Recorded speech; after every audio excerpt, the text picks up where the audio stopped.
দেশের সকল হাসপাতালে পর্যাপ্ত অ্যান্টিভেনম মজুত রাখার এবং কোনো অবস্থাতেই অ্যান্টিভেনমের স্টক খালি না রাখার নির্দেশ দিয়েছেন স্বাস্থ্য ও পরিবার কল্যাণ মন্ত্রী ডাক্তার সামন্ত লাল সেন।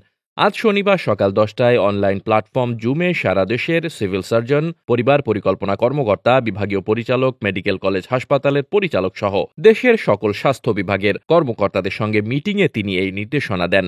স্বাস্থ্য ও পরিবার কল্যাণ মন্ত্রণালয়ের এক প্রেস বিজ্ঞপ্তিতে আজ শনিবার একথা জানানো হয়েছে।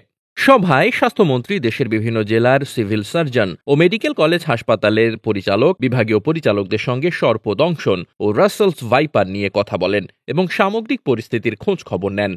স্বাস্থ্যমন্ত্রী বলেন, রাসেলস ভাইপার নিয়ে স্বাস্থ্যমন্ত্রী হিসেবে আমি জনগণকে বলবো, আপনারা আতঙ্কিত হবেন না। রাসেলস ভাইপারের যে অ্যান্টিভেনম সেটা আমাদের হাসপাতালগুলোয় পর্যাপ্ত মজুত রয়েছে। আমি পরিষ্কার নির্দেশ দিয়েছি, কোনো অবস্থাতেই অ্যান্টিভেনমের ঘাটতি থাকা যাবে না।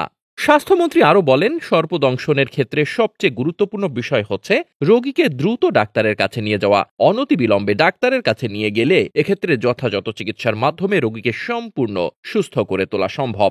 স্বাস্থ্যমন্ত্রী ডক্টর সামন্ত লাল সেন এ বিষয়ে জনসচেতনতা তৈরি করার জন্য প্রচারণার ওপর জোর দেন। তিনি বলেন, সর্পদংশনের বিষয়ে জনগণকে সচেতন করা খুবই জরুরি। রোগীকে হাসপাতালে আনতে যাতে দেরি না হয় সে বিষয়ে আমাদের সবাইকে সচেতন ও উদ্বুদ্ধ করতে হবে। স্বাস্থ্যমন্ত্রী সভায় সিভিল সার্জন ও স্বাস্থ্য বিভাগের কর্মীদের নিজ নিজ এলাকার সংসদ সদস্যদের সঙ্গে সমন্বয় করে কাজ করার তাগিদ দেন। সভায় স্বাস্থ্য সেবা বিভাগের সচিব মোহাম্মদ জাহাঙ্গীর আলম, স্বাস্থ্য অধিদপ্তরের পরিচালক প্রফেসর ডক্টর রুবেদ আমিন সহ স্বাস্থ্য বিভাগের বিশেষজ্ঞ ব্যক্তিরা উপস্থিত ছিলেন।